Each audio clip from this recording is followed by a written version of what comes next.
അല്ലെങ്കിലും ഞാൻ ഓർത്തായിരുന്നു ഈ കുഞ്ഞുണ്ടിക്ക് ഓടുന്ന ഇത്ര എനർജിന്ന് ഇപ്പോഴല്ലേ മനസ്സിലായേ. കള്ളം നമ്മൾ കാണാത്തപ്പോഴേ സി ടൈപ്പിലാണ് കയറി ചാർജ് ചെയ്യുന്നേ. കണ്ടോ, നേരെ എടുത്ത് വായിലോട്ട് കുത്തി ഫുൾ ചാർജ് ആക്കിയിട്ട് ഇറങ്ങുന്നത്. ഇപ്പോൾ നിങ്ങൾ കാണുന്നതാണ് സിങ്ക്രണൈസ് നക്കികൾ. കണ്ടോ, രണ്ടുപേരും ഒരേപോലെ നക്കുന്നേ.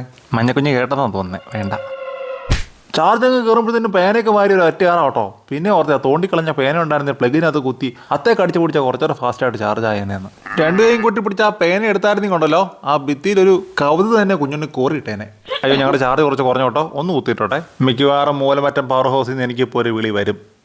കരണ്ട് തിന്നുന്നുണ്ട് എന്ന് പറഞ്ഞ് ഇപ്പോൾ ഒരു കോൾ വരും. നോക്കൂ, നിങ്ങളുടെ വീട്ടിലുണ്ടോ ഇങ്ങനെ ഒരു തൂക്കൾ?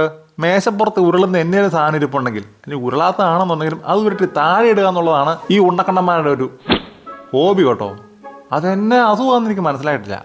നോക്കിയിരിക്കുന്നത് അവൻ അറിഞ്ഞിട്ടില്ല കേട്ടോ സാധനം എങ്ങനെ താഴെ പോയെന്ന്. എന്തായാലും ഇവൻ്റെ തല്ലുകൊള്ളിത്തരം കൈവറക്കാതെ ഇത്ര നേരം ക്ഷമയോടെ ഇരുന്ന ഫോൺ മറക്കാതെ വീഡിയോ പിടിച്ച മാതാശ്രീക്ക് ബിഗ് സല്യൂട്ട്. ചാർജറിൻ്റെ പേനയുടെ പണി കഴിഞ്ഞ സ്ഥിതിക്ക് ജീവനുള്ള മഞ്ഞക്കുഞ്ഞിൻ്റെ ജീവൻ എടുത്താലെന്നാണ് കുഞ്ഞുണ്ണിയുടെ അടുത്ത പ്ലാൻ. ഫാസ്റ്റ് ചാർജറിൽ നിന്ന് കിട്ടിയ ചാർജും കൊണ്ട് കുട്ടപ്പായ എടുത്തു പോയി നിന്നിട്ട് ആ മുഖത്തോടെ ഒന്ന് ക്രോസ് ചെയ്ത് നടക്കാൻ ഇച്ചിരി അവാടാവട്ടോ. നോക്കിയാണേ, അവ ഇപ്പുറത്തോടെ നടക്കാൻ ഇഷ്ടം പോലെ ഇടയുണ്ട്. പുറകെ കൂടെ ക്രോസ് ചെയ്യുന്നത് ക്ഷത്രിയ രക്തത്തിൽ ചെറുതല്ല പോലും. ഓ, വീട്ടിൽ ചേട്ടന്മാരുടെ വാല തൂങ്ങുന്ന പോലെ കുട്ടപ്പായുടെ ആടുന്ന വാല് കണ്ട് ചാടിക്കറി പിടിച്ച് മലത്തി അടിക്കാൻ ഒരു മോഹമൊക്കെ വന്നു. അത് ഓട്ടം വെച്ച് രണ്ടും കൽപ്പിച്ച് ക്രോസ് ചെയ്യാൻ വേണ്ടി വന്നു കേട്ടോ. കുട്ടപ്പായ ഒന്ന് നോക്കി, ഓ അല്ലെങ്കിൽ ക്ഷത്രിയന്മാർക്ക് തിങ്കളാഴ്ച ദിവസം അംഗം പാടില്ലെന്നാ പോലും.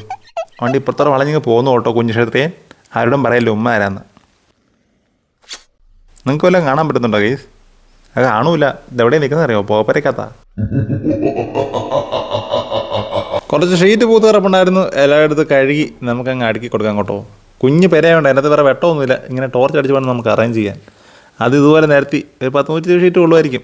അതിൻ്റെ മൂട്ടിൽ ഇച്ചിരി തീ ഇട്ട് കൊടുത്ത് അങ്ങ് മൂടി വെച്ച് എങ്ങനെ ഇരുന്ന് അങ്ങ് പോഞ്ഞോളൂ. 3-ാം ദിവസം ഷീറ്റ് കൊടുക്കാൻ റെഡി. ഷീറ്റ് കൊടുക്കുന്ന ദിവസം നമ്മൾ പൊറോട്ട മേടിക്കും, അത് വേറെ കാര്യം. ഇതാണ്ടേ അടുത്തൊരു ഇഞ്ചിക്കഥ. ഒരു കൊല്ലം ഇഞ്ചി പറിക്കാൻ താമസിച്ചായിരുന്നു കേട്ടോ. അങ്ങനെ താമസിച്ച് കൂടിനകത്ത് നിന്നിരുന്ന ഇഞ്ചിയാ.